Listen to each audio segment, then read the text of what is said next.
and welcome back to another edition of Bumper to Bumper Podcast.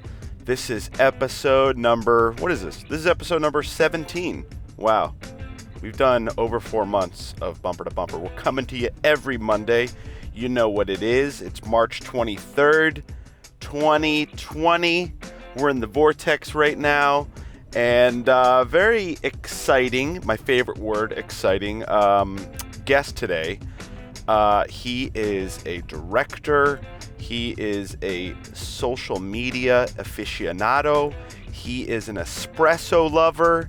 He is a Canadian.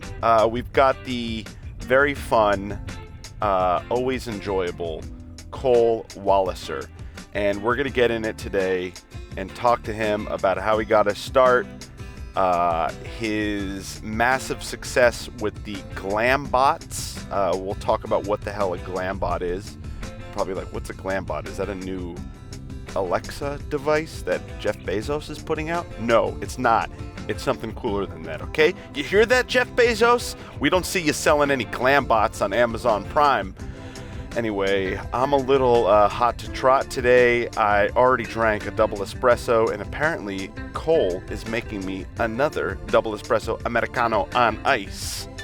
So I'm excited about that. I'm wearing a Spooky Bonus t-shirt, limited edition. You can't buy it. I don't know when you're going to be able to buy it, but you can watch our Spooky Bonuses on @SpookyBonus on the Instagram. Enough plugging me. I'm going to plug Chris's butt. We're going to call him right now. And we're going to get him on the pod. We're going to get this little train going. Very excited. We just got back from Mammoth Film Fest. Here we go. I'm going to be silent as he's picking up his phone. Hello. And, hey, there he is. You always say, hello. No, I don't. You go, hello.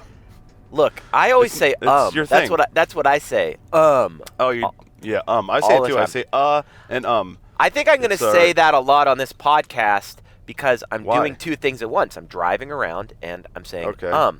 When we were listening back to one of the podcasts, it was just burning there it goes again, a worm in my skull. Doesn't matter. Welcome to Bumper, everybody. I'm the host you care about, Chris Candy. Rick Darge is a... I'm pure trash. No. You've upgraded from pure trash. Why is this? What is going... I'm getting the... Hold on one sec. Just moving my little thing. Jesus. It's already begun. The difficulties of your life.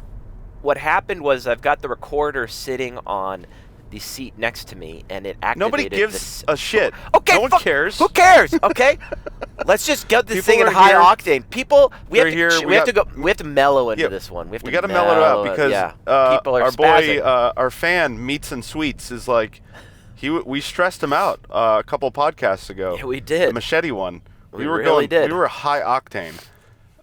What people don't know is that when you're doing a podcast, you're also having to safely drive, and you're dealing with a lot of elements, and you're trying to. Hey, guess what, Rick? Nobody fucking cares. No one cares, Rick. No one cares. In a. They want us to get to the jokes. They want us to get to the funny. Okay.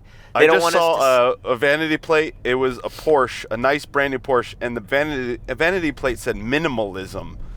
Like, fuck that guy in his $90,000 Porsche. I'm sure he's living a minimalist life. How about you donate the Porsche, okay? Donate it to the Red Cross because coronavirus is here to stay, baby. One thing about this podcast that I've noticed is that I touch my face a lot, and I... You can't do that anymore. Well, guess what? People are going to bear witness to me touching my face this entire podcast because that's what I do. I touch my face. And I sniff. I just thought of and I sniffle. I thought of and I have a light cough. I thought of a fun show. Yeah. It's like a court drama, and it's about a bear that witnesses a murder, and it's called Bear Witness. That's kind of like Where's This Party? Red Rover, a dog that witnesses a murder. But I like Bear Witness better because it's got the double entendre going, you know? Yeah. So where are you? I feel like we're going to get a lot of weird connection issues today because every time that there's clouds, it's a rainy day today on this March 23rd in Los Angeles. I am in a new state. It's a neighboring state. I've never been to this state before. It is the state of Santa Monica. And it took me a fucking hour to get here. It'll probably take me 4 hours to get home. I might as well, get a plane. should take a plane home because that, God, I'm just gonna cancel that joke because it's not even good. Yeah, I canceled that joke for you. That was a very bad joke. I love Santa Monica. I used to live there. And when I need to take a little breather, a little vacation, I have been known to just drive on out there and go up the PCH. You seem like a Santa Monica guy. You feel like a Christopher Cross, Santa Monica, flip-flops with your bare toes, drinking a margarita, listening to Jimmy Buffett on your drive home. That's the kind of guy you are. Oh, thanks a lot, Rick. Just put me in the whole fucking nerdy white male category who's like 55 years old. No, I didn't say nerdy white male. I didn't say nerdy white male. Yeah, you inferred it, I said, no, you're like a easygoing guy, you know? I'm not easygoing. I'm high octane. I'm high octane, all right? You're I'm like, the guy sure, whatever. Cut me off. I don't care. I just ran the LA Marathon this weekend, but in the Vortex, it's whatever it is. A couple weekends ago. But I just ran the LA Marathon. I cannot move my legs. What was the LA Marathon like? Tell us about it. How did you do? The LA Marathon was a beautiful experience. This is my third time running it. It's the most interesting way to see Los Angeles. You start at Dodger Stadium, and you maneuver and cut through all of these awesome neighborhoods of Los Angeles, ending up at the Santa Monica Pier. And I've cried several times while on it. I get overwhelmed. You cried? Yes, I cried on it during the LA Marathon. Are you full on like bawling, or are you suppressing your tears like every man in America does? I'm suppressing my tears. I am absolutely suppressing my tears. It sounds kind of like this. Here, this is me on the LA Marathon. Ready? It's this. Do it. It's like... That's it. Do you slap yourself and be like, no, Chris, you got to do better, like your friend who said, I take big poops and I'm a big boy? Yes. I suppressed it, but it made me feel good. So I think it's actually a good thing. But when I was crying, the emotions were so great, they overwhelmed me. It would slow my pace down. My pace would get slower. And this year, I will go on record saying it was my slowest year finishing the marathon. I finished it in 6 hours, which is a very bad time. The years prior, I finished it at 5:07, 5:12. I was looking to finish underneath 5 hours, but two things led to me doing this. I waited in 2 lines during the marathon to go to the bathroom. Very long lines, and it ate up like 20 minutes of my time. And then secondly, I did a stupid CrossFit-style workout class on Wednesday, and you're not supposed to do any running or any exercise the week of the marathon. I did it, destroyed my legs. Why'd you do that? Because I'm an idiot, and I love physical activity. It is a tick of mine, similar to saying the word which I haven't done much during this podcast. I'm very conscious of it. I've done it twice. I'm doing a little counter. I'm doing a little counter in my head. Who's been saying it more? And so far, you're winning. Go ahead. You know what's a tick of mine? What's that? Eating meatball sandwiches from Bay Cities Deli, because that's where I'm going after this podcast. You're going to go to Bay Cities? Yeah, I am never, ever, ever in Santa Monica, and I'm like, I forgot how good Bay Cities is. And now that I got my headshots taken, I can just get super fat because it doesn't matter. I have a girlfriend, and I have headshots, so I'm going to get totally bloated. Maybe I'll meet you over there, and we can get a sandwich afterwards. Yeah, I'll meet you. Let's do that. Yeah, meet me there. Perfect. Yeah, because I have nowhere to go right now. I was waiting to decide what I was going to do during the podcast, but I'm going to just drive over that way. We'll do a little lunch. Okay, so I am approaching Cole. I see him. Cole has the most beautiful hair. Oh, my God. Cole does have very He's about to get in the car. We're about to get Cole. Get ready for this to be a very Canadian podcast. This is going to be very crazy. It's going to be a very Canadian podcast. Is this the first other Canadian we have on the show? I'm trying to remember. I think it's the only Canadian we've ever had. Really? He's walking up. Yo! How you doing? We're rolling. We got him. Is this good? Get on in.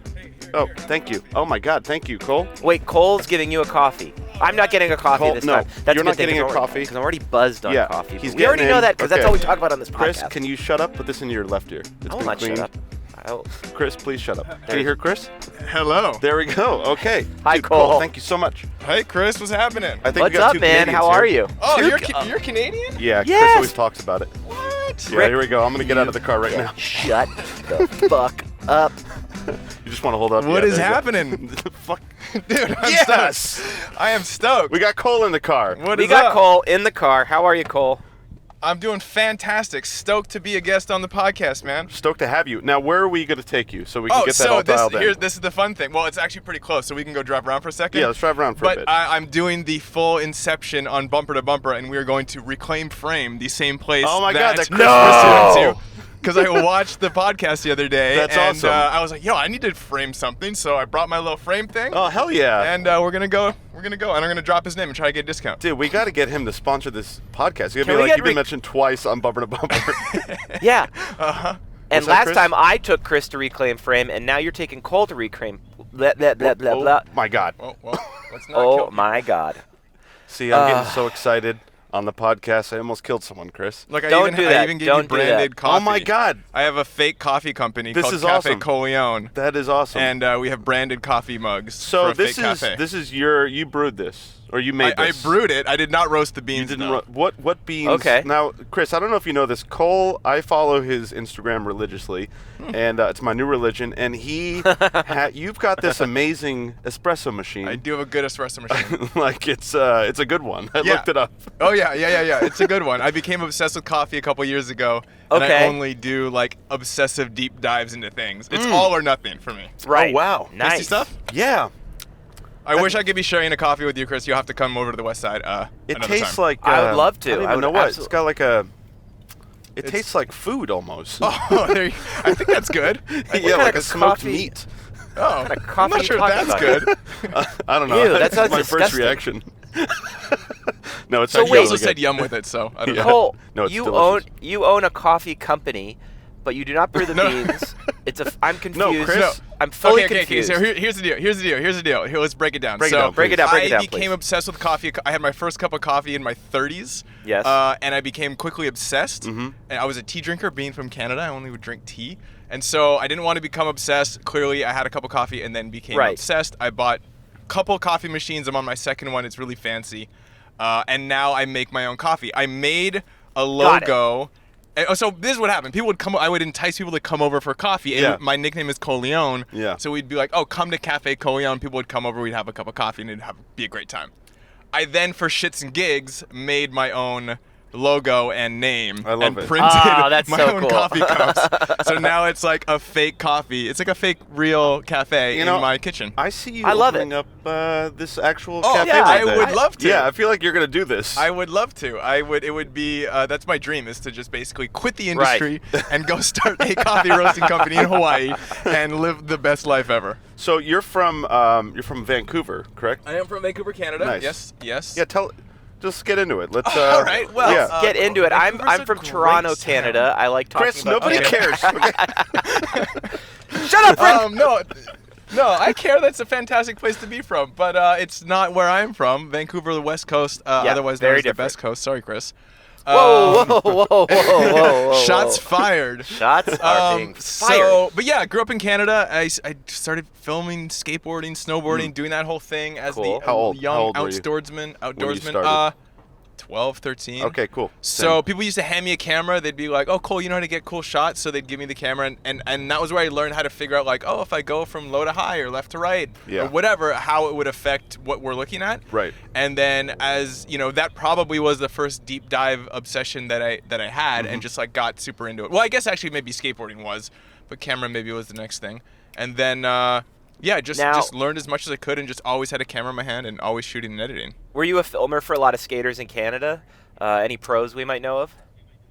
Or were you just skateboarding? No. I grew up skating. I just was curious.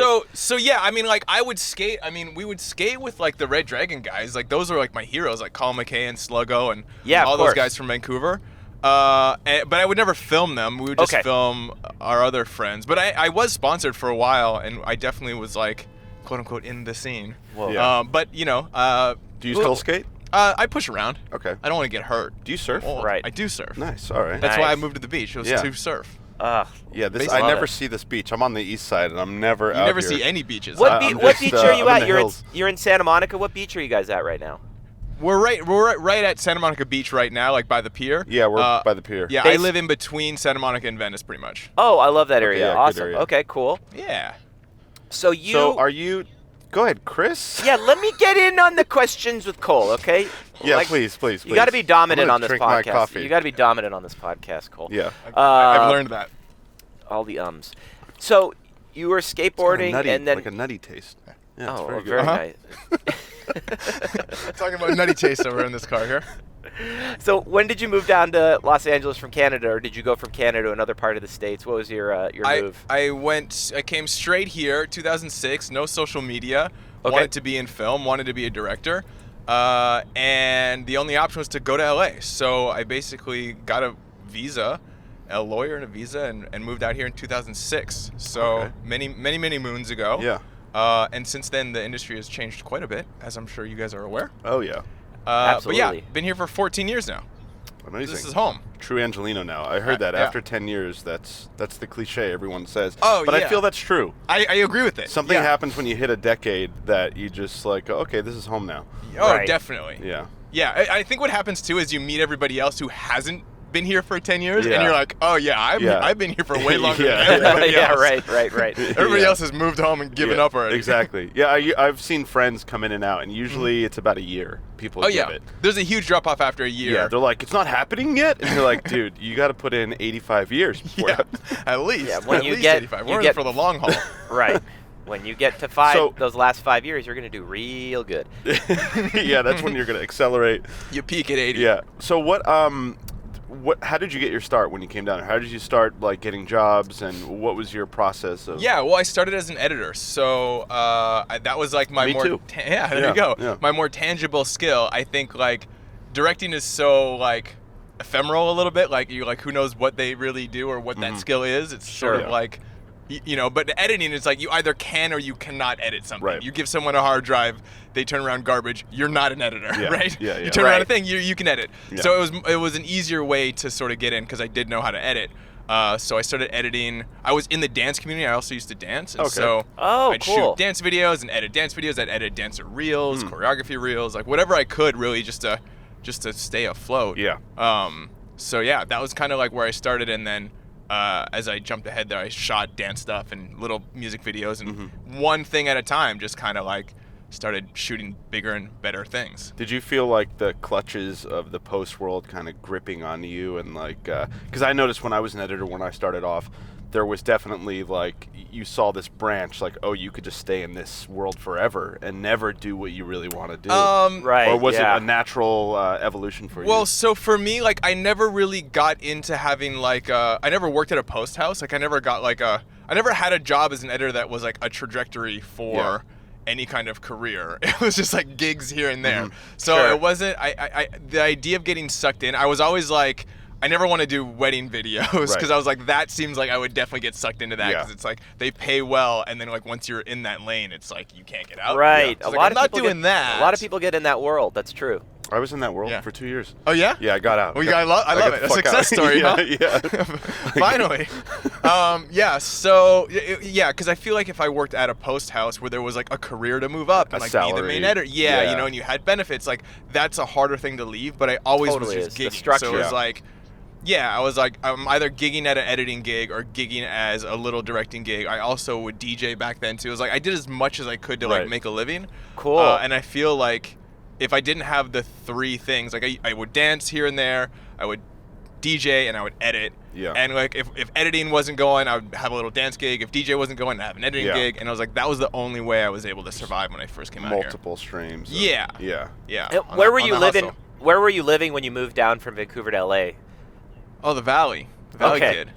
Where in Yeah. the valley? What's it? Right on studios, like Sherman Oaks. Okay, yeah. Yeah, right in there. Right by the Whole Foods. Right, Hugo's right. Tacos was a mainstay of mine. Oh, Hugo's. That's right. Yeah, they got Oh. the good veggie taco.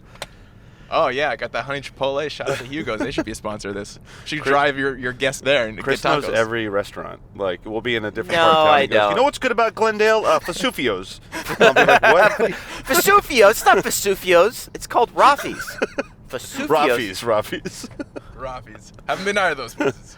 It helps me like feel connected to the conversation when someone's like, "I love, Santa Barbara." It's like, yes, you can go to Freebirds up there. Ha ha ha. Food. It's always kind of a circular conversation around food. It's my true addiction. Yeah, but Anyways, you don't know that info to have good combos. You just know that info because you pay attention to that, right? Yeah. Yes. That's just your justification for not seeming weird knowing all the He's restaurants, a connoisseur. Right? I'm a No, that's good. I think it's good.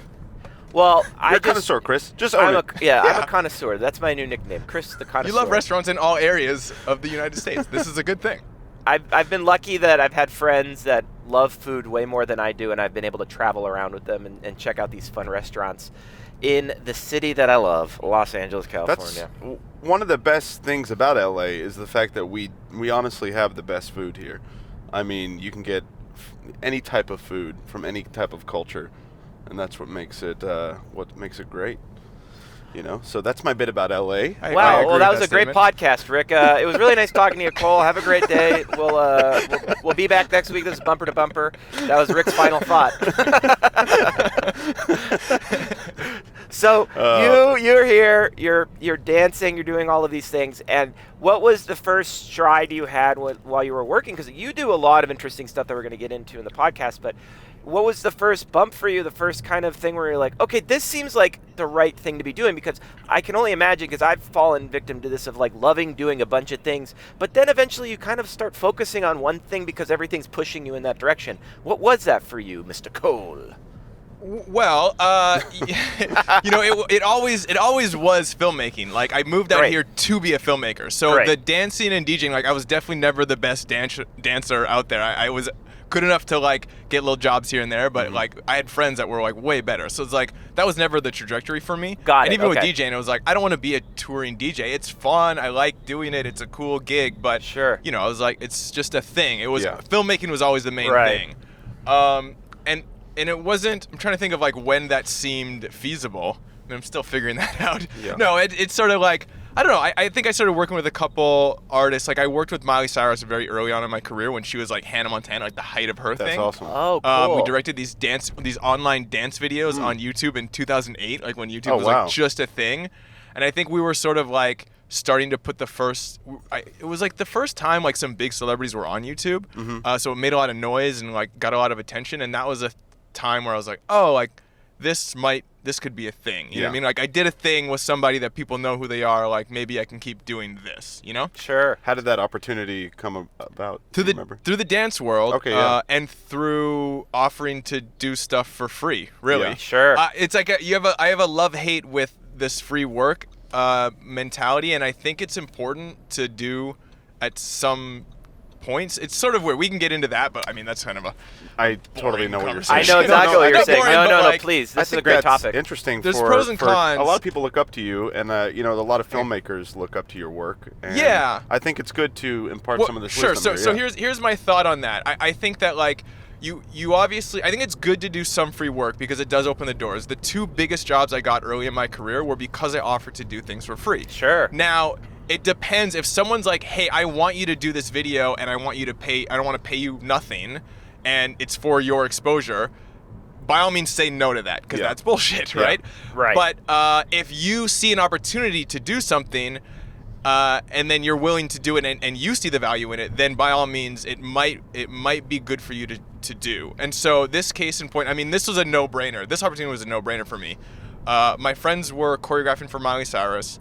There were John Chu, who directed Step Up 2, was working with this kid, Adam Savani, and they wanted to get some interaction going with them. YouTube was like kind of starting to be a thing, and John had the idea of like, oh, we should do these online dance battle videos. Like have a dance battle, but have it online. Yeah. Right. You guys make a video, and we make a video. Right. And so my friends were choreographing for Miley, and they were like, oh, we need someone to make a video. Like, let's get Cole. So they called me like, hey, are you interested? Do you want to do it? I'm like, oh, obviously. And it's like there was no money, but it was just like, yeah, of course I'm gonna make a sweet video, right? Yeah. And even the same choreographer, she was choreographing for Pink's tour, her Funhouse tour, and it was her biggest job at the time. She was like, I want to get some behind the scenes, just some footage of this. Do you mind coming and shooting a bit for me? And I was like, of course, sure. You know, knowing that like I'd probably meet Pink and some people around there, so I said I'd come shoot for free. I met Alicia, Pink, and I met the tour director, this guy Baz Halpin, and they liked my vibe and they hired me on to do a couple days. Amazing. But if I didn't agree to do that for free, I never would have been in that position. And then Pink was really the person that really launched my career. Yeah. Because from her, I started doing Katy Perry and then CoverGirl, but it was because she gave me the chance because I was willing to do a thing for free. Because you did, that's amazing. I mean, it's like that one little act of you saying yes, look at what happens. Right. You know? Yeah, and I still try to do, like, my thing is, like, I try to do, like, one music video for free a year. Yeah. Because Sure. it's like I'm in the I can do it. It's fun to just get down and dirty with a couple people and like have no Right. budget. Right. And so for the past couple years, I've done one music video a year. Maybe I didn't do one last year, but I did one the year before and the year before that. What was Right. the one the year before? So maybe this was 2019. Okay. My friend Emily Estrada, she had a song out with this artist, a producer named Paces, and they had a single out. They wanted to do a video, and so we basically just went up and down Venice with a gimbal and shot her skateboarding and shot a couple cool vignettes of her Fun. performing, which was super cool and fun. The entire budget for the video was $700. Okay. Okay. And it's like paid for food and then one location and a couple like lights. That was it. Like everybody's just working for free. Let's do this roundabout. Let's This do is it a couple fun. times. Well, yeah, We're gonna in a get roundabout car right accident. now, Chris. Oh, really? Yeah. I'll go I'm doing in a couple laps. We'll just do this for an hour. Let's just keep going. Let's do one more lap. People that's are looking at us like we're crazy. We'll do one more lap in the roundabout. oh, okay. Okay. Let Come on everybody in. in, Come yeah. on in. Is she good? That'd be funny if we all just started doing it. Is it illegal to do multiple laps? I in a don't think roundabout? it's illegal, but it's definitely frowned confusing. upon. I'll make It's sure- frowned upon. I know where there's a roundabout near me. I'm going to go over to that one eventually. But that's an interesting point you bring up, Cole, because like I've noticed that it's absolutely important to say yes to a lot of things, and your energy and your vibe that you put out on a production, on a set, in a band, like goes beyond your capabilities and your skill set. Like skill set's very important, but people want to hang out with a cool person. They're not going to put Yeah. a celebrity or a big talent next to somebody who's too intense, unless that's what they're looking Yeah. for. But Absolutely. you get to a point too where you start saying yes to all of these things, and then there becomes that point where you go, I got to start saying no to stuff because you don't want to get taken your advantage energy of. gets pulled away. Yeah. And Absolutely. Did I that- feel did- like my what- career. was there a Uh-huh. point for you with that? That's what I was getting at, where you started going like, Yeah. I need to say no now. Yeah, I think that my career actually didn't start sort of like really accelerating until I started saying no. You know, and I think that there's a point. Obviously, yeah, at the start you're always saying yes. You want to do more. You want to make more connections, but you do get, you stretch yourself too thin. You get burnt out. And then also, I didn't start making more money until I said no. Yeah, because I would sure. be doing these little gigs, and my plate would be full, and someone's like, "Oh, hey, can you edit this video or shoot this thing?" And knowing adding that onto my schedule would like stress me out. I was like, okay, well, if you paid me like double what my normal rate is, Yeah. then I'll be happy to not sleep to get it done. Right. And then half Right. the time people would say no, but then half the time people would say yes. I'd be like, oh wait, I can charge this much? Yeah. And then it would start being like, oh, that's my base rate. Isn't from that now funny on. when you finally figure out like what you're worth in a way where you're like, Yes. oh my god. Yeah, you're like I never knew. People would just say they yes. said yes to this. Yeah. It's something I'm still learning to this day. It's an interesting journey to start through that world, but I do Yeah. agree. Whoops. When you start having those baselines of what you're worth, you start moving faster through your career and your trajectory. It's really cool. Yeah. And well, here's the other thing too that like led me to that point. I would notice, I'd always look at people who are ahead of their careers than me or from me, and I'd see what they were doing good, what they were doing bad. And I noticed that there was a bunch of people that were sort of quote unquote more successful. Some people that like I thought were like not so talented, but had the business side down. They Right. were like on it. They were hustling. They were meeting people. They were like pitching stuff. They were Yeah. doing things. Right. And then I'd see people that were the quote unquote like true artists that like couldn't be bothered about working on their business side and like having a career or like doing jobs that aren't perfectly in line with their artistic Yes. vision. And they like weren't really doing anything. No, yeah, they're Right. broke. And I was yeah, exactly. And I was like, well, where do I really want to lie? Like, it is commendable to have an artistic vision and to stick to your guns on things, but like, it's a business. I Yeah, want to we earn a have to eat. living. Yeah, you know what I mean? definitely. So I made a commitment early to be like, because like nobody likes negotiating your own stuff. It's like it's painful and it's annoying and it's Right. like hard when you're up against someone who hires like vendors all the time and like they're dealing with people all the time. Like they're sharks to you because Yeah. you like only have the experience that you have. And but I just sort of was like, well, I wanna succeed, and so the business side is an aspect of it. So I'm gonna really try to like learn and pay attention and figure out how I can negotiate better to like succeed in that way. Because I don't want it to fail. Because I'm like, I don't want to pay attention to business. Right. I'm in business. You know Yeah. what I mean? So how did you? Was that just through experience? I think Or- it was through experience, and then just sort of. I think the biggest thing was like learning how to identify your value to that client. Mm-hmm. That was the biggest thing for me. Once I understood like what my value was to the client, I could I could leverage that aspect to ask for more money. Yeah. And so this became evident in my early stuff, just editing, like starting thinking about it from their perspective. Like, let's say I don't do this job. They're going to have to like find another editor. Yeah. They're going to have to like make sure that editor's like knows how to edit in their style. Yes. Like that's a huge pain in the ass. Yeah. Like they probably don't want to go through. It's a lot Sure. of risk. Exactly. Yeah. There's risk, right? Yeah. And so it's like, especially if the timeline is tight, like you don't have even time to find Yeah. someone. Right. So it's like you're in a position to charge more because it's like it's more of a hassle to try to find someone than it is just to pay you a little bit more. Right. And so when you can identify those things, it's not so much about like how much you think you're worth, but it's how much you're worth to them, and that's your rate. Because Right. if you're worth $10,000 to them, then it's like you're worth $10,000. Yeah. Because it's more of a hassle to do something else than it is to just pay you that money, right? Yeah. And that started coming into play when I started shooting content for like CoverGirl and like Katy Perry and stuff, where I realized that like it's so like the relationship is so important that they wouldn't want someone else there. Like that's the value. It's Yes. not so much that like I'm so much more skilled than everybody else. Like of Yeah. course you need to be able to do a good job, Right.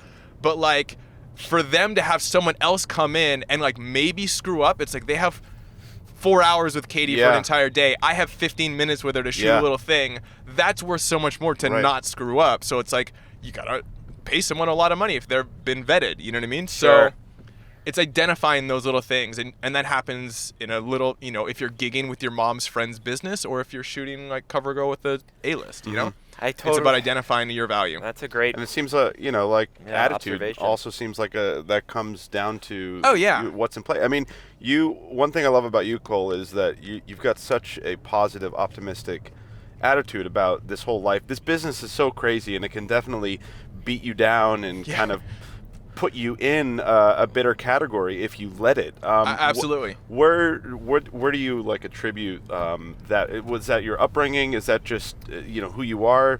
How I'm sure you get down like all of us. Oh, but yeah, yeah. What do you do to combat that? Let's be clear. I think we all go through moments of like being super stoked and happy and being bummed out. Yeah. And even both sides for no reason. Right. Like I found myself like things are going good and I just like feel like crap. Yeah, You know what yeah, I mean? I know It what you mean. happens, Yeah. right? And so I think for me, I make an effort because I'm like life is too short to like be cranky. You know what I Yeah. mean? And like I think it's really helps to like you have to try to have a proper perspective about how you view your own life, and that takes work Yeah. because it's like you can look at the good things going on and you can look at the bad things going on. I mean, for us, I mean, it's not lost upon me that like I get to live in LA and make videos for a living and like so far do well at it. Yeah. Right. If I'm yeah. mad about some client, some friend, some relationship, something or whatever, like I lost some job because of some random reason, it's really important to try your best to retain the perspective because there's always something to be happy about. Right. You know? Yeah. I agree. Yeah, There's- you're alive. Yeah, you know? you're alive and you're doing something. Yeah. Like I mean, we're in a podcast right now. yeah, this is awesome. I'm stoked for this. And I think it's really like it's really more of a choice and like a habit. And I like agree. granted Yeah. that we all go through these things that we go through it, and I think it's fine. I think it's also important to sort of like recognize that like you're not happy 100% of the time and you do get down for whatever reason, and it's good to just go through that. But then it's like when you're able to make the choice, you're making the right choice. Because I Yeah. think a lot of people aren't happy because when they have the opportunity to make the choice, they make the bad choice and Right. they focus on the bad things. They focus on what's difficult. They Yeah. focus on what's so hard in their life. And like, yeah, we all have those both sides. Everybody out there in the world is like something is going really good for them and something's going really bad for Yeah. them. It's like it's up to the individual to decide what you're looking at, right? What There was that Native American saying where, I forget, I'm going to butcher it, but they were talking about how you have two wolves inside of you. Yeah. The positive and the negative, Yeah. and which one are you going to feed? Exactly. You That's know? 100%. Yeah. That's 100% the deal. Do you ever get this? Because I get it quite often. The Canadian niceness. People, you'll meet someone for the first time and they'll go, "Oh, you're Canadian. That's why you're so nice." And then I always literally every time I meet someone Yeah. that finds out I'm Canadian. Yeah, and I Why is that? I constantly Why- go through a where did list that of come from? I go through a list of people in my mind. I'm like, this person's Canadian and they're a total jerk. Oh yeah. Oh yeah. Yeah. They're out there. I feel like it's more like the discrepancy between the two is greater, where it's like you're either super nice or you're a super asshole. There's fewer people in between. Right. So, but I don't know. That's just kind of what I've noticed. But there's assholes out there. Canadian assholes. I feel like I need names now. No, I'm not gonna name no names. I'm not gonna sell out my Canadian brethren. See, that's very nice. Yeah. I'm on the nice side. I think it's a very beautiful thing that Canadians are able to come across very nice, and they absolutely mean it.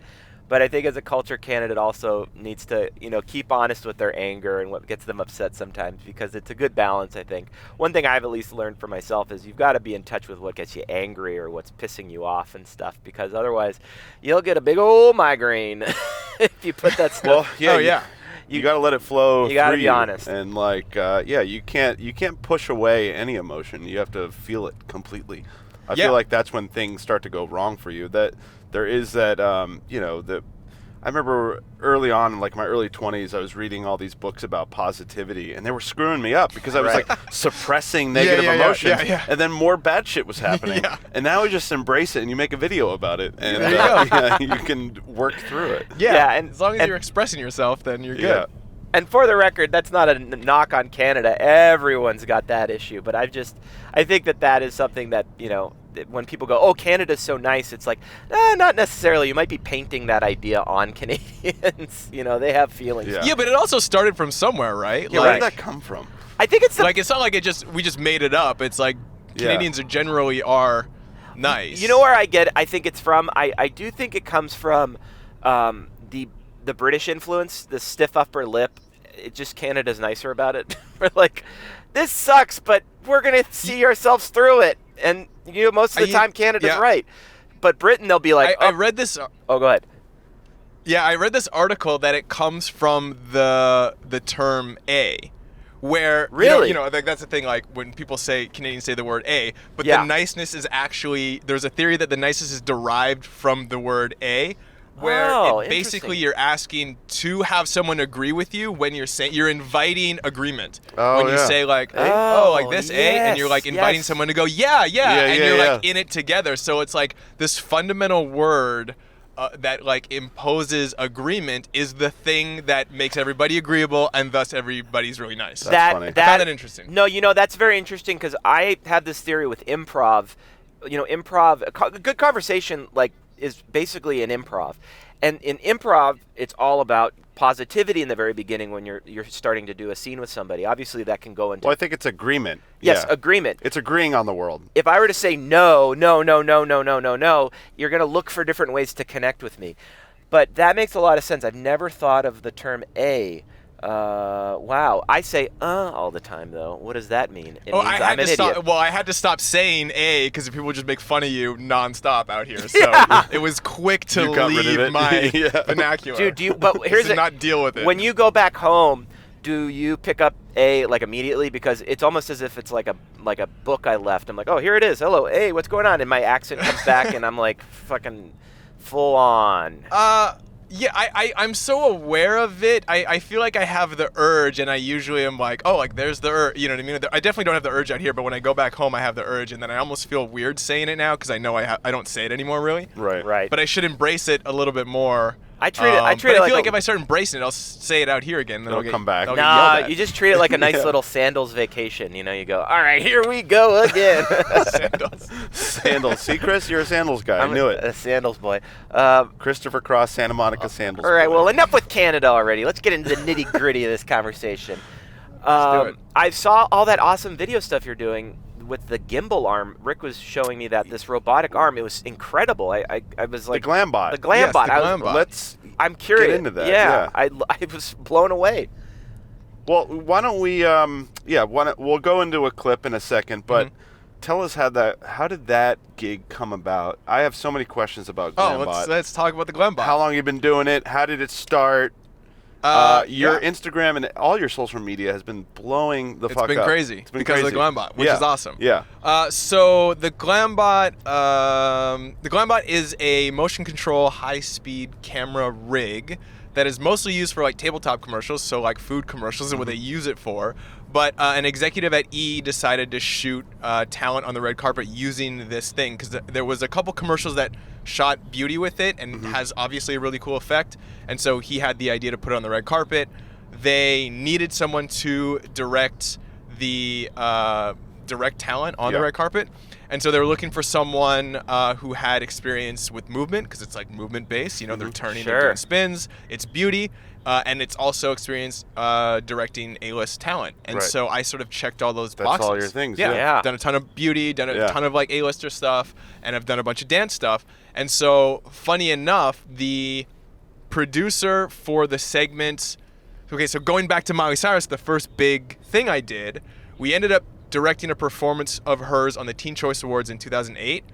We brought the dance battle like to the Teen Choice Awards, and we had a segment producer, this guy Eddie Delbridge, who was our producer for that. We met there. We got along really well. I ended up having lunch with him like once a year, once every couple years for like 8 years from that point. And then he ended up producing the red carpet for E, and they needed the guy, and they asked him, and he referred me. I came in, I met all the execs, and I started shooting it. So that was 2016 was my first one. Nice. I didn't start putting out behind the scenes until 2018, I think. Okay. What gave you the idea to do the BTS? Well, it was really more a decision in my career that I wanted to be making more content. Because I the way I was seeing it, like, you know, in 2015, 2016, there were like these influencers, like travel influencers, and they were doing campaigns for like Honda and like going around France and like doing all this cool stuff. Yeah. And then like a legit campaign for a big company. And it was like, that, like, I would do that job, right? But I'm not on social like that, you know what I mean? Yeah. At that point, you know?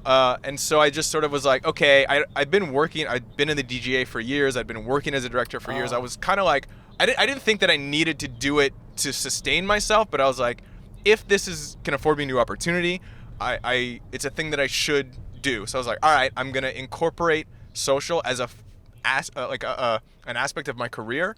And I've been like trying to make content as a part of my business. Yeah.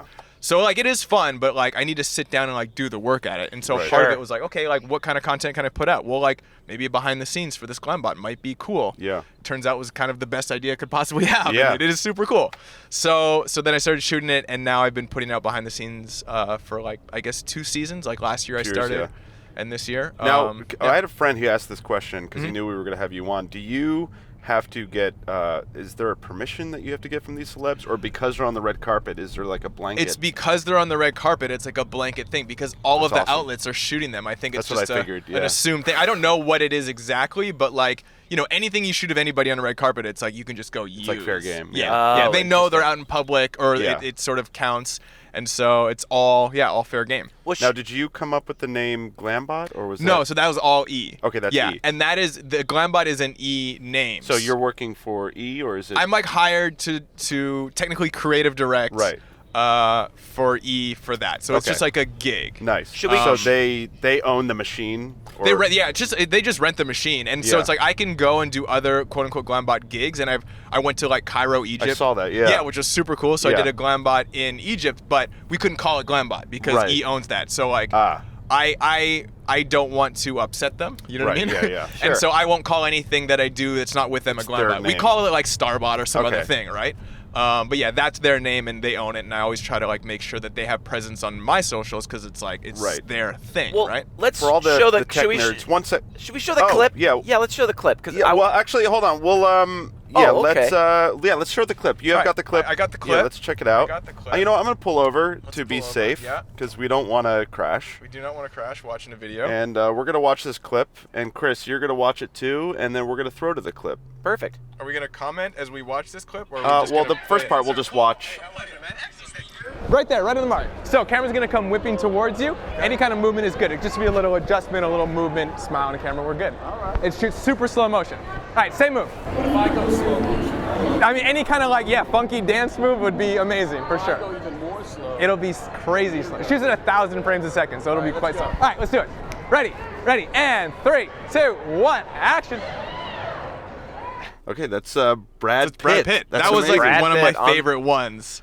On bumper to Yeah, bumper. he's like got the moves down and like so that's shooting at 1,000 frames a second. 1,000 frames a second, yeah. And yeah. then you just did a push in. So are you? What kind of a for all the tech nerds out there?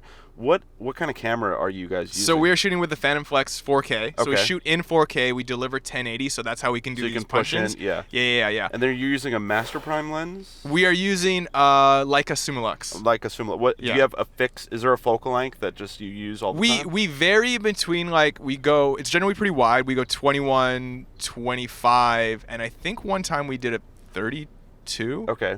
I think, but mostly or is it 21, 24? I can't remember which one's It's the a Summilux little is. bit of a wider. Yeah. But we generally stay pretty wide. Nice. It adds to the effect more. Like the more you see in the background, it's sort of like parallax. you see the parallax, and that's kind of what makes the effect Right. cool.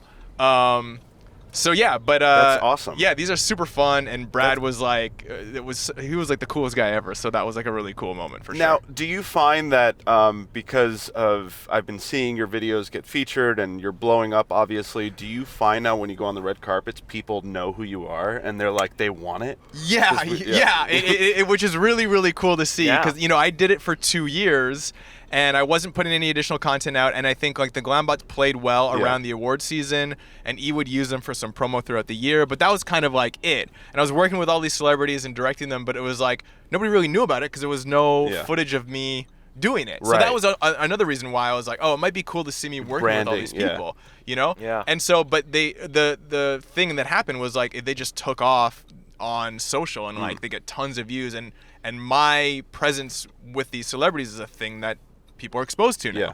which is really, really cool. And so, but even the celebrities see them, and I think a lot of it is in part due to like a lot of the celebrities post it themselves. Like last year I shot Lady Gaga 4 times. Wow. And for the Golden Globes, the Glambot was the only thing that she posted. Yeah, that's so, awesome. super cool. And then this year, like Ariana Grande was one that like did really well, and she posted herself getting scared by it, like on her Oh, timeline, funny. which was amazing. So Yeah. it's like, she's like That 150 was my next million question. followers. Uh-huh.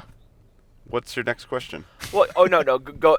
Oh no, go ahead. Sorry. Well, I sorry. was gonna say she has so many followers, and like a lot of the celebrities follow her, right? yeah. So it's like they see that she's done it on her thing, so they're like, oh, I want to do it too. You see this influx. Like if of, Lady Gaga and Ariana Grande are doing it, like every other female Yeah. celebrity's like, I'll do it. I'm Yeah. not gonna say no, right? It's like when you cast a movie, like you start getting named stars and everyone wants to be a part of the cool party. Yeah, you know? totally. And they're like, they feel left. You're tapping into celebrities' FOMO. yeah. Yeah. That is the thing that makes this thing work is the FOMO involved. They in it. want to do it. They all want to do it. Yeah. Now, I'm sure you're very used to Jesus Christ, Rick! I'm trying to ask a fucking question here.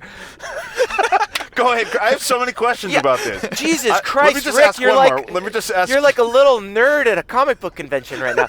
By the way, Captain Marvel, may I ask you, when you were writing episode 455? Excuse me, Cole, and by the so, way, God. who is the one celebrity that you got the most starstruck from? Chris, I'm going to railroad Oh my you God, right that was now. a legitimate Have you had- fucking question. You just asked a legitimate fucking question. he positioned that joke into an actual question. Yeah, you like that? Starstruck.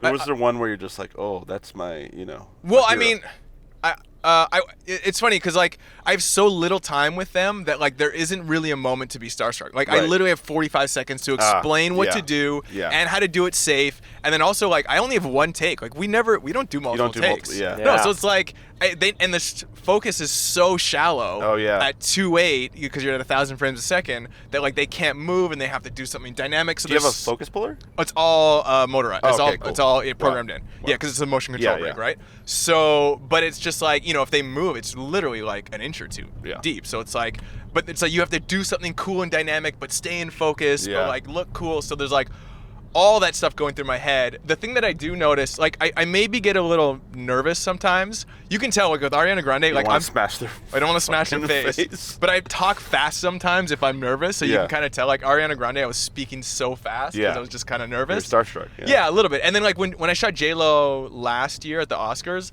I didn't know she was there. I was like finishing someone up, and I turned around and she was already on the mark. Oh, I was wow. like, oh hey, Yeah. J-Lo, like She all right, already I guess knew. you're ready. Right. Yeah. So that was a bit of a surprise. It kind of caught me off guard, but yeah, there's not really too much time Yeah, be starstruck, you're just really. in the flow. Well, I just ahead. like need to do a good job. Here is Go ahead, my, Chris. my Now Chris, you do can you, have a, talk. do you have a question? Now my- you can talk, Chris. Oh, thank you all so much for this moment in time where I get to reach into my brain and ask Chris is in his Cole bathroom right now. Of a course. question that I've been thinking of for the last 15 minutes. Just ask the question.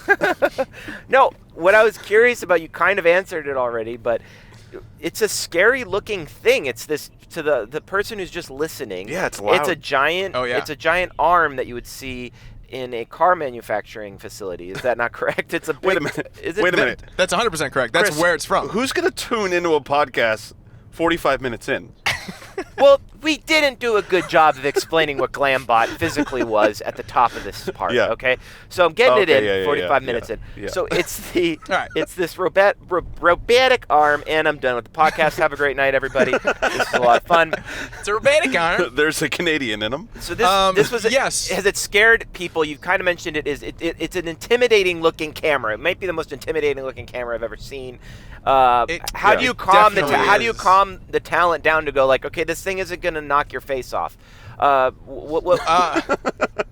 What's the protocol I there? usually, it all boils down to time, and I usually forego the safety talk to just make sure that they look good, because that's sort of paramount. Sure. But I mean, it's designed like their mark is outside of the reach of the arm. So Got it's like it. there's no, unless they jump forward, there's no version of it hitting them. Right. But it does scare them a lot. So usually what we'll do is I'll preface them. I'll say, hey, it moves really fast, and some of the moves go side to side, some of the moves go up and down, but some of them go straight at their face. Right. Right. And so it's like, and it is a huge arm that weighs like 1,500 pounds, and it's like this big mechanical thing that's moving like 20 feet a second. So it's terrifying when you naturally have this inclination to like flinch or to be scared if a giant metal thing is flying at your face. Do you get some scared reactions that can't be used? Or? Oh, yeah. Yeah. At the Grammys last year, we scared Camila Cabello, and she like jumped and screamed, Oh which was awesome.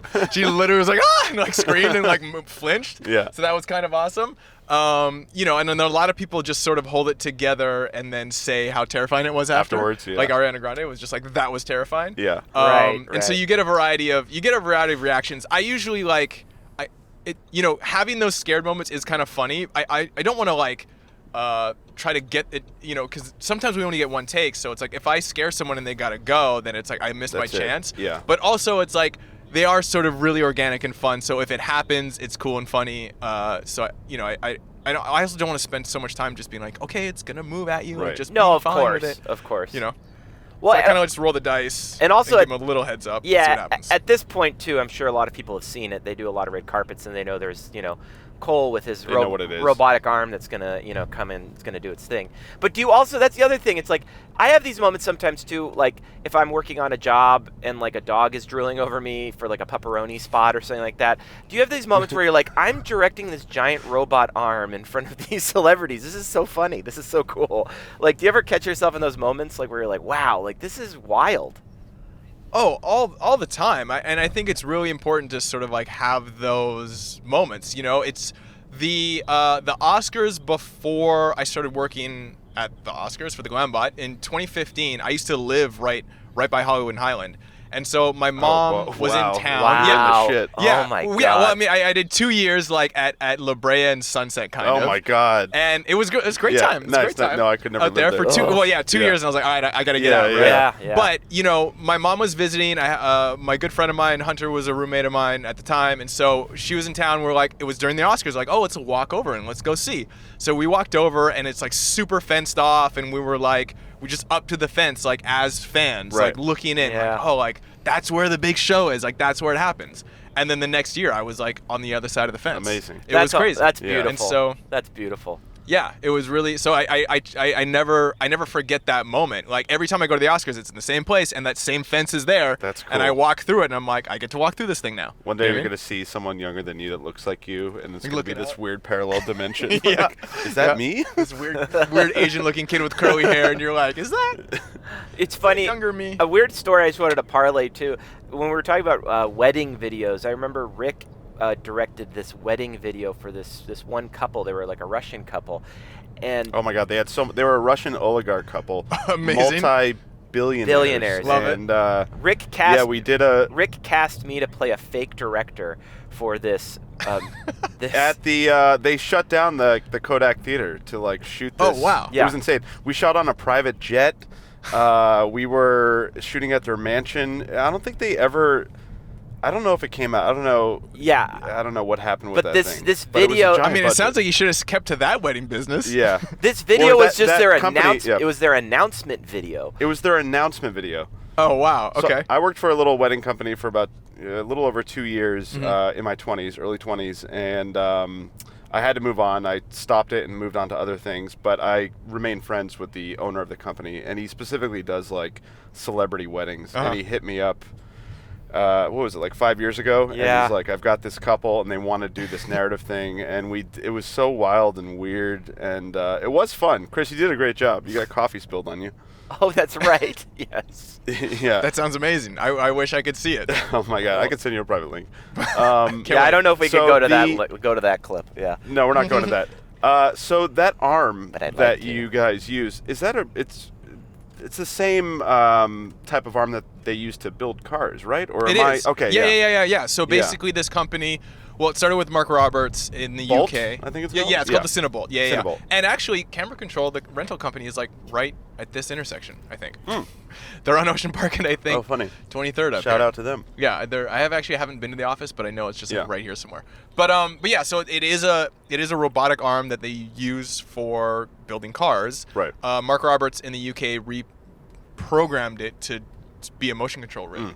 And so that's exactly what it's made for. Do Now- you, do you go own? ahead, Chris. Do you? Yeah, it's my turn, bad boy. These camera. Do you own this camera, or are you just a very attuned operator? Already asked that question, Chris. Already asked that you question, did? Chris. I couldn't hear it. Cut out. Yeah. It cut out. Never mind. Yeah, it's all rentals. It's all E. Yeah. Yeah, Okay, perfect. That's all I and needed. it's just like Camera Control owns the arm, and then our Phantom Tech owns his Phantom. Got so it, that's got what it, got those- it. I didn't But it's see just like that a normal part. production. You just rent. How many the stuff. technicians are working with you? How many people are working? Oh, under, so you know? it's 13. It's Wow. 13 13? people Holy needed shit. to do a Glambot. Yeah. No way. Yeah. Like, what are all the? What is everyone doing? So okay, so there's me directing talent. Yes. Right. There's the Cinebolt operator. Okay. So he Doing pushes the arm. play on the thing and programs the arm. Right. Right. There's a first AC checking Okay. focus. There's a Bolt assistant, so he's there to just help assist with the with Right. the arm.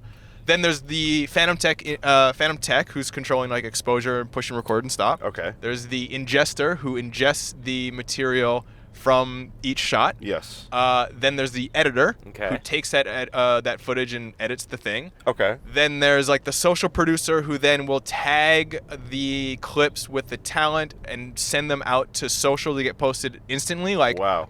It'll be online in 20 minutes Oh after wow, I shoot they're it. that quick. Yeah, and then it'll Oh, be in the gosh, broadcast okay. show too. So they send it to the main Amazing. show. So like Ryan Seacrest is like, oh, like hey J-Lo, like let's cut to a Glambot, Yeah, and yeah. then they'll show it They'll go in to the that. show. And then there's your typical gaffer grip to set up, and then there's like Yeah. art. But I'm not even including those because they just do art and lighting for the whole red carpet.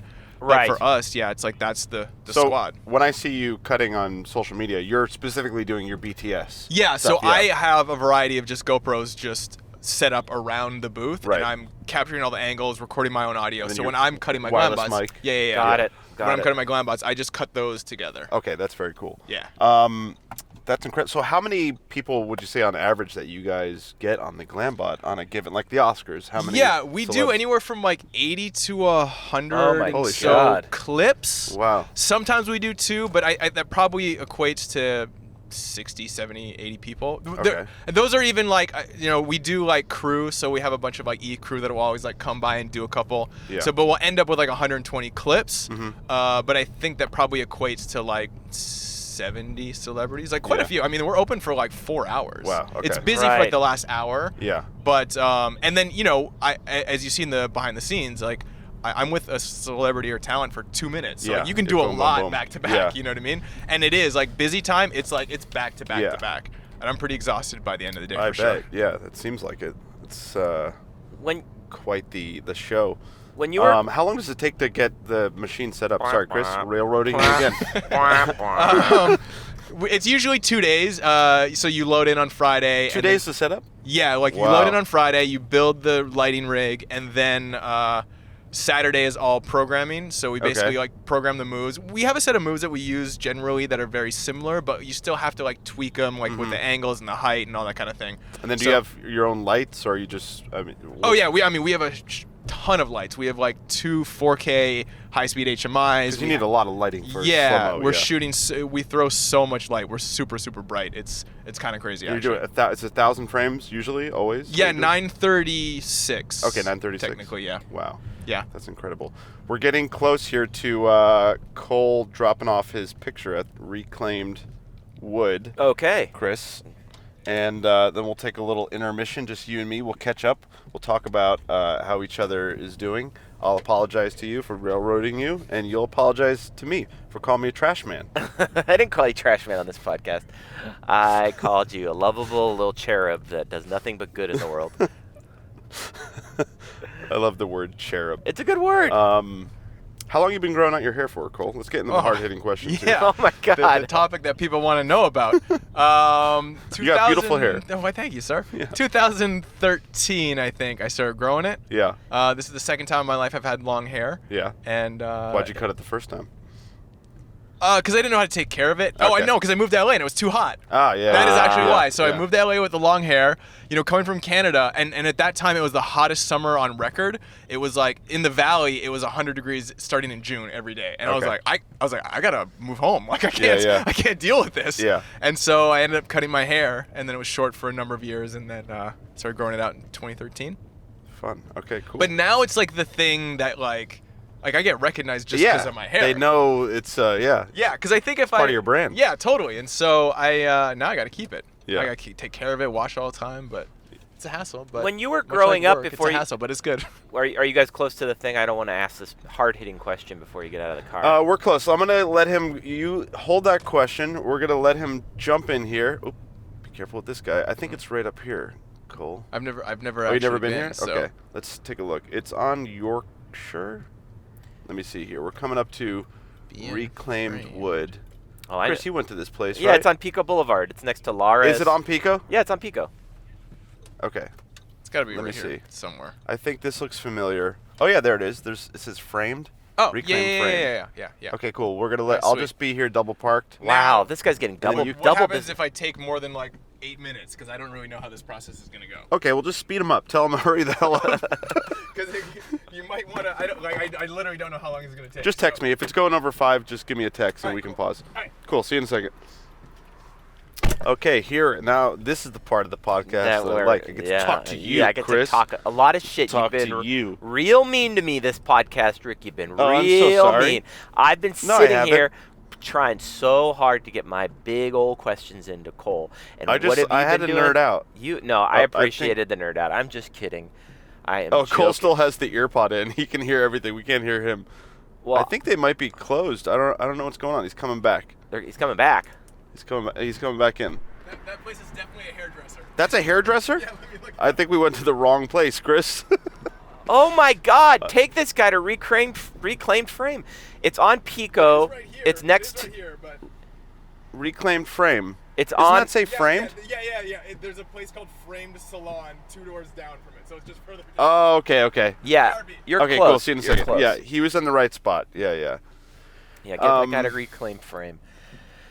This has been good. This has been great. The podcast is always great. I was really appreciative of that artwork that kid put on the podcast. I really appreciated that. That really boosted my spirits. Oh yeah, we love. Yeah, if you like this podcast and you want to do a little doodle, a little drawing, a little watercolor, we'll repost it. You know, we're in the beginning phase of fandom, and we will. You want to talk to Chris? Here, I'll give you his phone number right now. You can give him a call. No, I don't You want wanna to call him him. No, I don't want What? to. I don't want to call this guy. Okay, fine. You Oh, have it. geez. You have his phone number?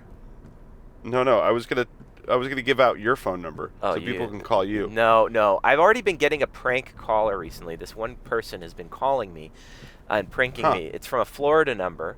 Could be you. Could be John Wesselcouch. Not sure. It's not me. Why would I do it? Why would John do it? I don't know because you guys. John like, has a child. He's not gonna.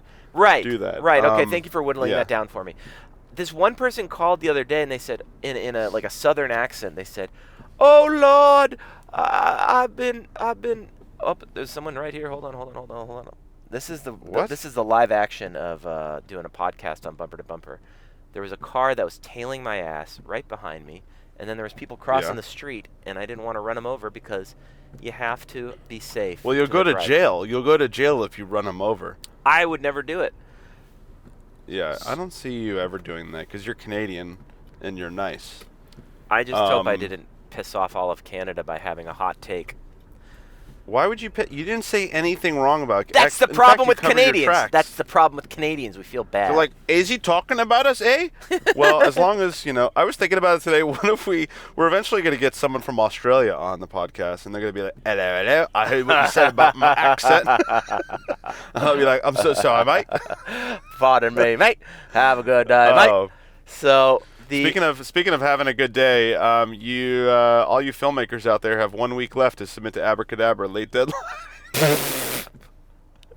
We've got. This is March 23rd. Is it March 23rd today? It is March 23rd today. Yeah, we're March 23rd. We have, what is it? There's 31 days this month. We have. I can't believe this year's days. Flying by. Can you believe that we're approaching 5 months of podcast? Like that is crazy. Every Monday. That's a lot of podcasts. Every Monday. We don't put out a podcast whenever we feel like it. We stick to a schedule. You can set your watch to this podcast. We will never let you down. We will live forever. We are going to live forever. You're going to see us age over time, baby. We're going to have different cars. We're going to have different lives. Different lives, different voices. Eventually, you'll be like, hello, welcome to the Bumper to Bumper podcast. My name's Chris, and that's the trash man. My name's Rick, I am. Hello, I'm the trash man, I am. Good day, Governor. Hello. We gotta do one where we...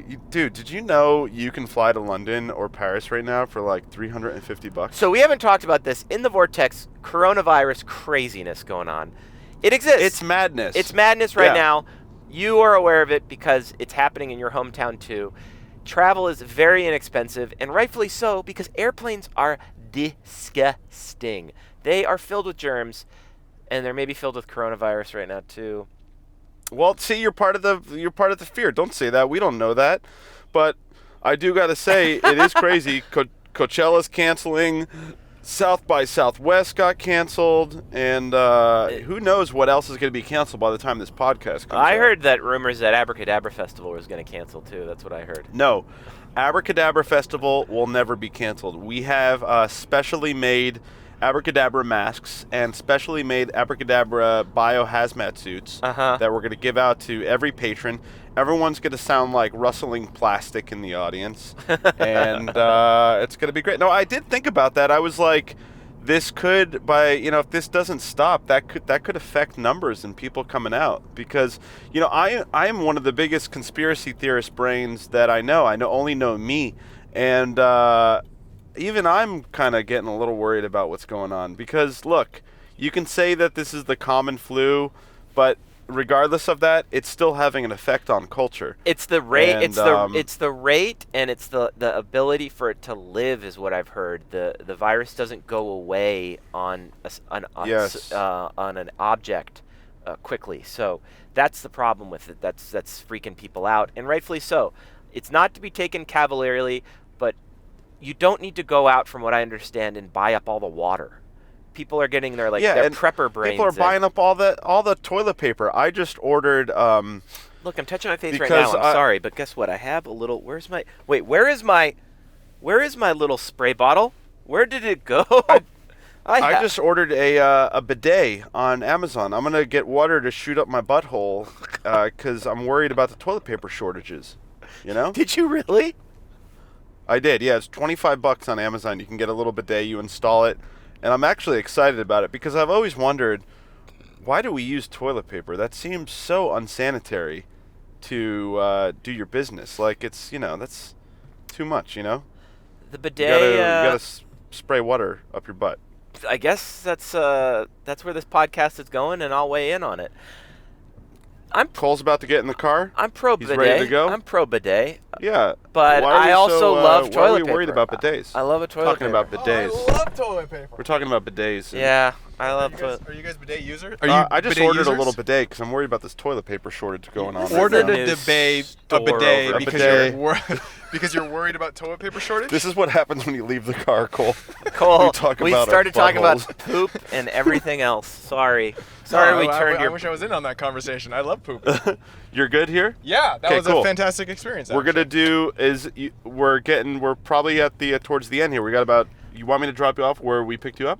Sure. Okay, cool. Yeah, let's head we got back about that way. 10 minutes. All right. We're gonna we try to keep these things a little over an hour. Yeah. And we're at an hour 10 right now, so you got Well, a good I one. just Love before it. we get started And, again, I just want to say thank you to our unknown sponsor, Reclaimed Frame. You have no idea how much business we're bringing to you, but Yeah. we know that you Every provide. guest will come to Reclaim. I gotta go I there. definitely dropped Chris's name. You did? Oh yeah. Oh, good. Well, I just said he recommended. I was like, oh, friend recommended Yeah. it. Oh, Chris Sullivan. Yeah. Yeah, that Yeah, was a good one. good. Chris was And great. he's like, Chris is out of town right now, huh? And I was like, yep. Honestly, I So want to funny. make a friend matchmaker here because I know you and Sully would get along very well, and you both live on in the same quadrant of Los Angeles. I'll leave it at that. Oh, yeah. We do. Yeah, they're on this side. He does seem like a cool dude. We met through a mutual friend, Will Sasso. We did actually. I We did. can't Yeah. remember what that. It was probably one of his gatherings. It was. Yeah. Yes. Shout out to Will. Will. Yeah, Will's doing great. He's got a lovely girlfriend, Molly, and Mhm. they're very much in love. It's really nice to see very that. cute. Yeah, it's very cute. A little too cute, if you ask me. Yeah. You can tone it Yeah. down a little bit. Yeah, Just a tone it down, little guys. too- Okay, yeah, enough hey. with the snuggling. Hey, Will, just Hey, take it sit easy. on okay? opposite ends of the couch. All right, you're Take it making me easy. uncomfortable because I got nobody. I got nobody. Oh, yeah, Chris is single. Oh, it happens. Yeah. Chris, one day you won't be single, you know? You'll be with someone. Yes, it's true. And you'll forget about I these know days. I'm right. I'm just Your being a salad little days. dramatic right now. Chris? So Cole, here's my hard-hitting you there? question. Are you there, I think he Cole? just Are you there? Did he crashed- just? I think he just crashed his Hello? car. Chris, hey, so let's do I'm going to do Chris. my hard-hitting question.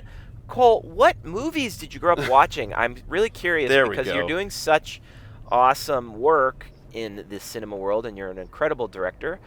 But what movies were you watching that really got you grooving, man? What was it?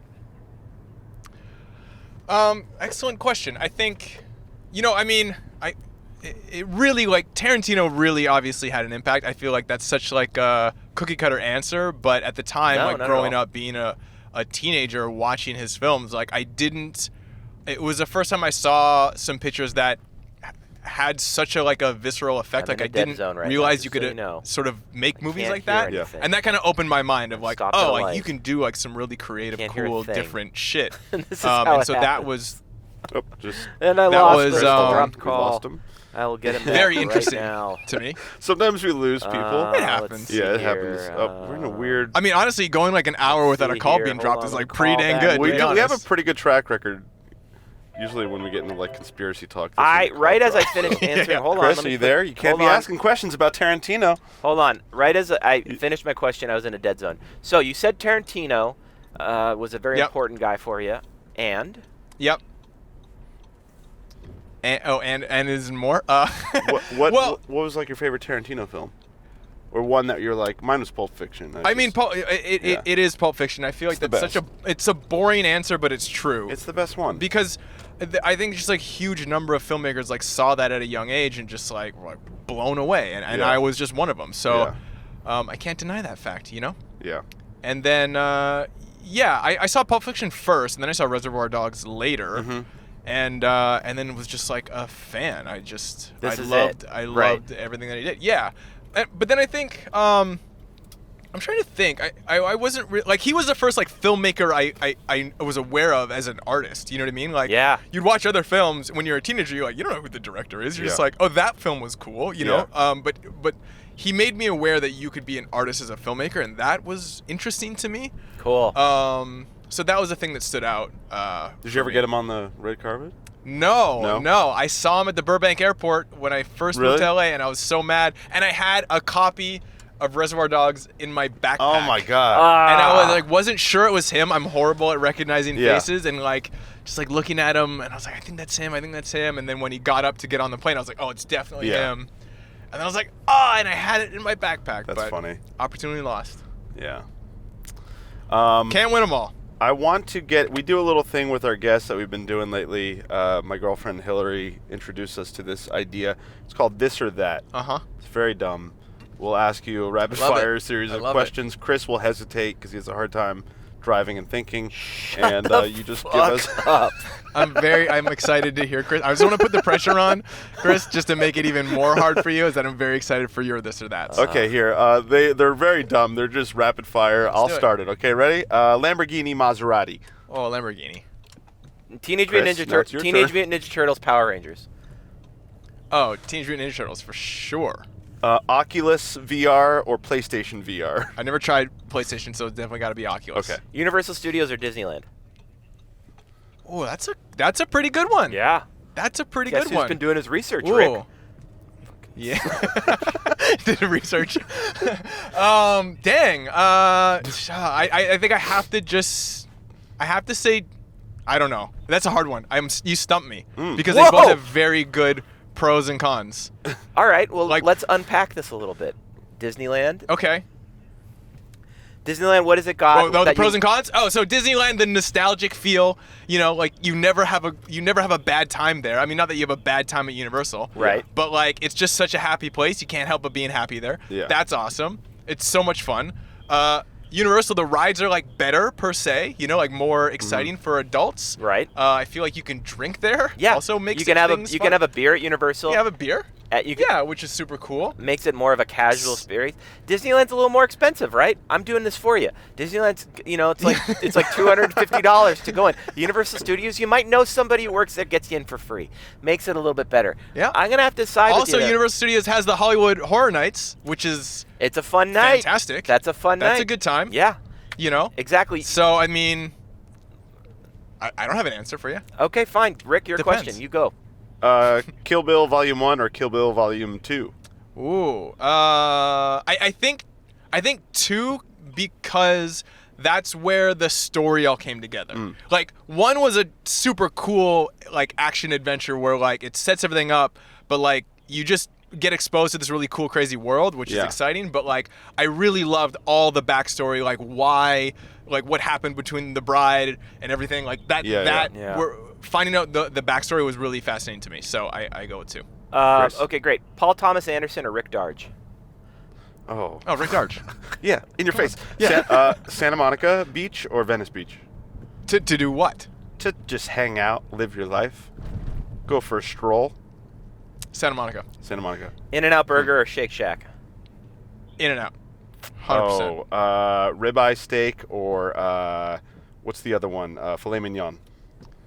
I don't eat steak that often. Okay. So I don't have I literally even in the days where I was eating steak, did not have enough awareness to know. Okay. High school or college or university, as they say. In Canada. It would definitely be university, and university. I think. Fun time. Hot coffee or cold coffee? What?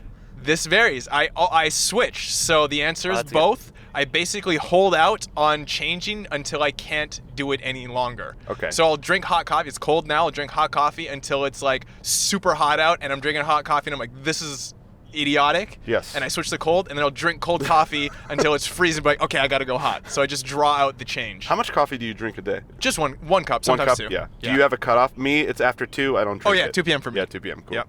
Yeah. Freeze-dried coffee or Folgers? Why would you try either of those? Is my question. That's the question I'm asking, man. Neither. I'll drink water before I drink that stuff. Raspberry White Claw or lime White Claw? These are the hard-hitting questions. I would go raspberry, but have you tried the new lemon and tangerine? No. Oh my goodness. Okay, lemon or tangerine? Oh, lemon. Okay. But there's also watermelon in that pack, which is another amazing thing. Chris, are you drinking White Claw right now? No, I've been drinking this freeze-dried coffee in the morning because I'm lazy these days. And I told it to some dude I was working with, and he goes, "Dear God, you don't give a fuck about coffee." I agree with that response. I was laughing so hard because his response was, "I do love coffee," but I was like, "Oh man, you have no idea how just I need it in my system immediately."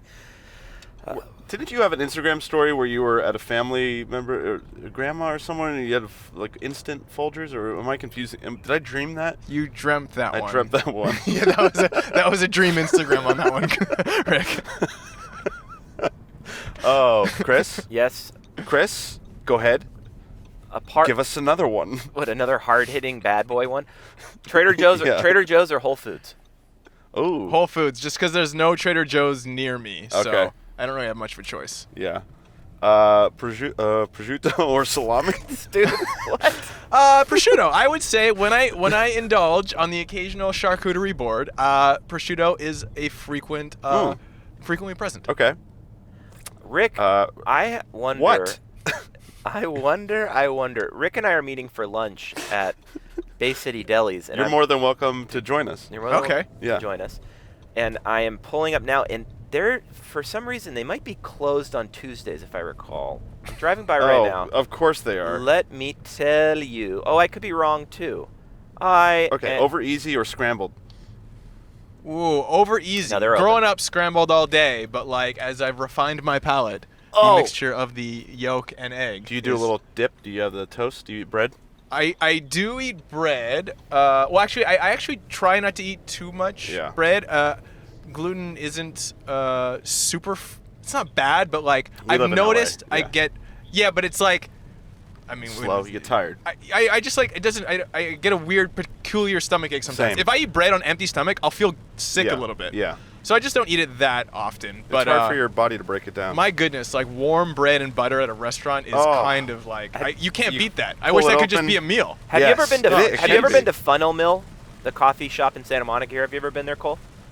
No, where that? No, I have It's not. on it's in Santa Monica. Broadway, just below 11th. It's really, really good. It was like early. This is stuff now. It was an early coffee, like third wave coffee spot, and it's run by, I believe they're Chinese. I believe the family, but it is ridiculously good coffee. It was early on the only place you could get like that crazy You're gonna be in drip the rain. cold brew coffee where they like drip it down over a block of ice and all of that stuff.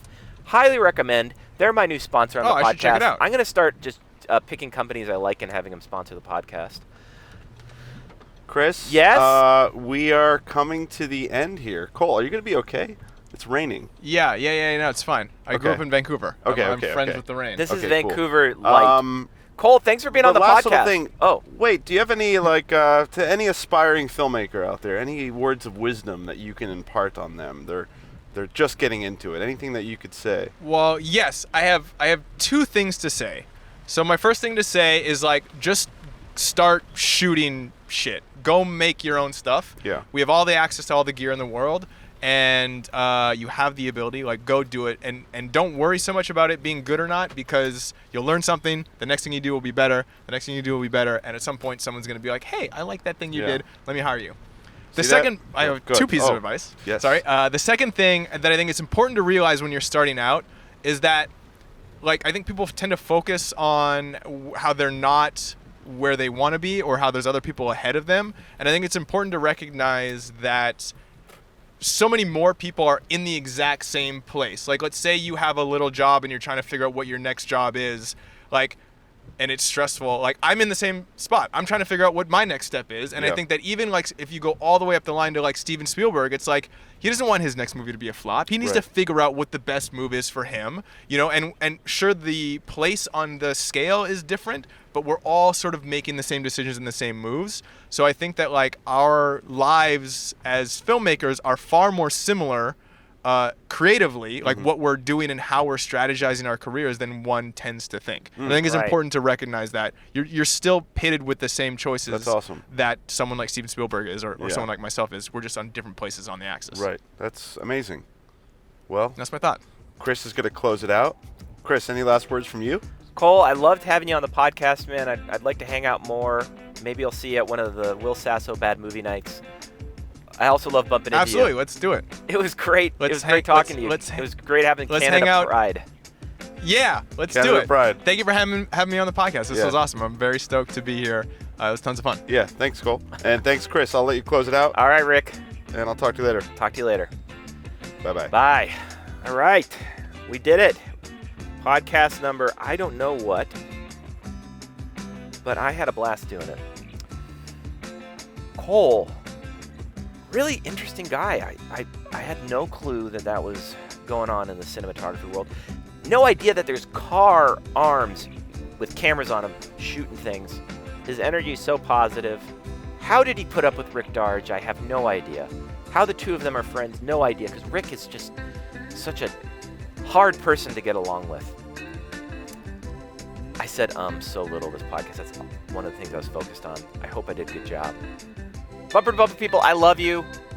You're my favorite folks. This podcast is so fun to do, and you make it that much better. We're here each week Monday. We drop a new episode live in our cars with a new guest each week. Thank you so much for tuning in. If you're still voting, vote. Have fun with that. Be safe out there. We love you. We're on Bumper to Bumper Podcast on Instagram. You can get it at all the podcast spots. I'm Chris Candy. Rick Darge is on here. Have a great week, everybody. This was Bumper to Bumper.